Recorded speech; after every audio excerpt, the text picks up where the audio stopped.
벌써 사무엘의 노년을 기록합니다.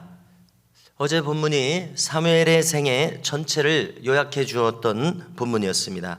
그런데 벌써 노년을 기록하는데요, 이 사무엘상하는 사무엘이 기록한 성경이라고들 합니다. 분명 사무엘상 25, 6장 근처에 사무엘의 죽음 이전까지는 확실히 사무엘 자신이 기록했을 것입니다. 그 이후로는 사무엘의 제자들에 의해서 자료들이 수집되어서 기록되었을 것이라고 생각할 수가 있습니다. 오늘 내용을 보면은 이스라엘의 역사 전체에서 큰 분기점을 다루고 있습니다. 그것은 바로 하나님께서 이스라엘을 직접 통치하셨던 것에서 왕이 통치하는 시대로 넘어간 이유를 다루고 있기 때문입니다. 그러면서 사무엘은 자기 자식들이 보였던 이 부끄러운 모습을 가감없이 기록할 수밖에 없었습니다. 왜냐하면 그것은 부인할 수 없는 사실이요, 왕의 제도를 도입하는 원인이 되었기 때문에 그렇습니다. 우리가 앞선 본문들에서 엘리 제사장의 자식들이 깊이 타락했기 때문에 백성들이 왕을 요구한 적이 있었습니다. 그런데 여기 이 사무엘의 자식들 또한 깊이 타락합니다. 그래서 다시금 백성들은 우리에게 왕을 세워달라, 다른 나라처럼 이렇게 요구합니다. 사무엘의 자식들이 타락한 사실을 통해서 우리는 다시 한번 이 신앙은 개인의 문제라는 사실을 확인하게 됩니다.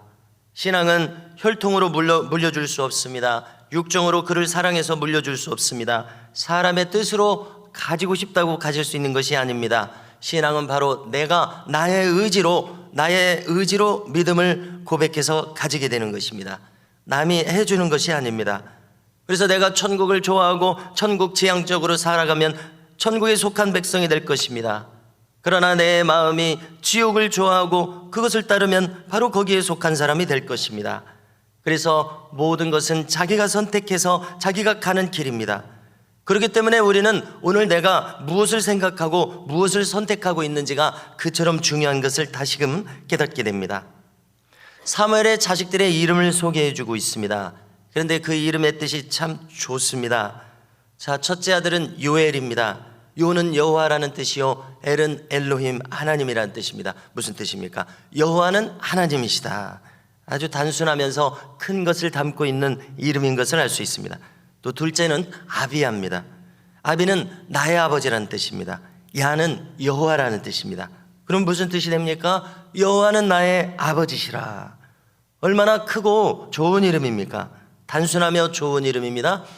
그런데 이 좋은 이름이 무색하도록 그들은 사무엘이 연로한 후에 사사로 세워진 다음에는 타락상을 보여주고 있습니다. 그들은 브엘세바에서 사사로 세워졌습니다. 브엘세바는 우물이 있는 곳이죠. 약속의 우물이 있습니다. 이스라엘 남단의 성읍입니다. 이제 지리적으로 그 아래 남쪽으로 가면은 광야가 펼쳐지고 이스라엘 국토의 거의 3분의 1 이상 차지하는 넓은 광야가 펼쳐집니다. 네게브 사막이 펼쳐집니다. 그래서 이스라엘 전 국토를 말할 때 최북단에서 최남단까지 뭐라고 이야기하냐면은 단에서 브엘세바까지다, 이렇게 이야기합니다. 그러니까 우리식으로 말하면은 최북단에서 최남단까지 백두에서 한라까지다, 이렇게 말하는 것처럼요, 단에서 브엘세바. 그러니까 이제 사막이 펼쳐지기 전에 최남단의 도시에서 그들은 사사로 세워졌습니다. 그런데 그들이 사사가 된 다음에 보였던 타락상은 무엇인가 하면 뇌물을 받고 판결을 왜곡시켜 버립니다. 사람이 사느냐 죽느냐를 좌우할 판결에서 뇌물을 받고 그 판결을 굽게 한다면은 얼마나 이것이 억울한 일이 되겠습니까? 그래서 백성의 장로들이 이 원성에 사무쳐서 사무엘을 찾아갑니다. 아버지 사무엘과는 다르게 타락한 이 자식들을 탓하면서 대신 우리에게도 다른 나라들처럼 왕을 세워주십시오, 이렇게 요구한 겁니다. 그래서 사무엘이 이것을 놓고 하나님께 기도하였습니다. 하나님께서 응답하셨습니다. 하나님께서는 왕을 세워달라는 이 요구를 기뻐하지 않으셨습니다. 뭐라고 말씀하셨습니까? 백성들이 나를 버려 자기들의 왕이 되지 못하게 함이니라, 이렇게 하나님 뜻을 밝히셨습니다. 자, 우리가 천국을 간단하게 뭐라고 말할 수 있습니까? 하나님께서 직접 다스리는 곳이 천국입니다. 하나님 나라의 원리가 이와 같습니다. 그러므로 우리 사람들을 향해서 가장 좋은 통치는 무엇입니까? 하나님께서 직접 우리를 다스리시는 것입니다.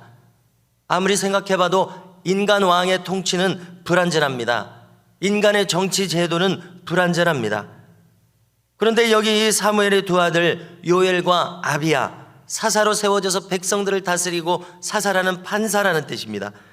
판결하는 이들의 행태를 보십시오. 그들은 하나님께서 통치하시는, 직접 통치하시는 도구들로 지금 세워졌었습니다. 그런데 그들이 타락하니까 길이 없습니다. 하나님의 통치가 이루어지지 못하게 되어버립니다. 이것이 바로 인간 세상의 한계입니다.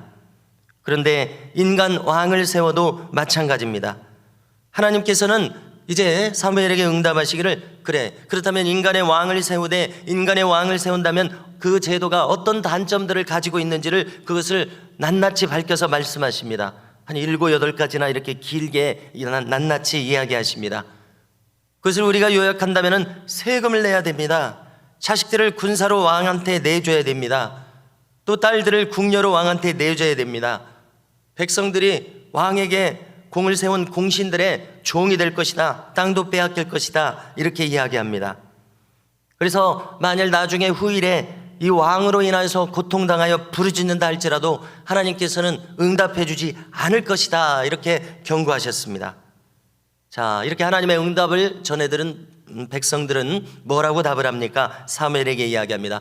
저희들은 그래도 왕을 원합니다. 이렇게 대답합니다. 다른 나라들처럼 왕이 전쟁에 직접 나가서 자기들을 지켜주기를 원한다. 이렇게 답합니다. 사무엘은 이대로 하나님께 고합니다. 그러자 하나님께서 답하시기를, 그렇다면 왕을 세우도록 허락해 주십니다. 성도 여러분, 인간의 제도는 불완전합니다. 특히 왕의 제도는 무엇입니까? 인간 왕이 하나님의 자리를 대신합니다. 그것이 어떤 형식이든지 간에 말입니다. 그래서 인간 왕을 섬겨야 됩니다. 백성들의 희생이 따릅니다. 그럼에도 불구하고 하나님은 이 제도를 지금 허락하십니다. 좋지 않다고 생각하시면서도 사람들이 요구하니까 이것을 허락하시는 모습을 볼 수가 있습니다. 자, 우리는 여기서 영적인 의미를 취하고자 합니다. 나에게 가장 좋은 길은 무엇입니까? 하나님의 통치가 나의 온 생각과 삶을 이끄시는 것입니다. 자, 우리가 영적으로도 내가 나 스스로 나라는 사람의 이 보좌와 왕좌를 나의 생각이 차지하고 있는 것이 아니라 하나님께서 나라는 사람의 이 보좌와 왕좌를 직접 앉으사 나를 다스리시는 것입니다. 이것이 가장 좋은 길입니다. 그러므로 바라기는 우리의 남은 생애 동안에 하나님의 이 통치가 나에게 더 온전히 이루어질 수 있기를 원합니다. 그처럼 시퍼렇게 살아있는 나의 자아가 드디어 내려와서 하나님께서 나를 통치하고 다스리시는 이 온전한 하나님의 이끄심이 이루어지는 놀라운 역사가 우리의 삶 가운데 있기를 바라는 것입니다. 그래서 나를 전적으로 다스리시고 이끄시도록 나를 내어주는 우리 모두가 될 수 있기를 간절히 소망합니다.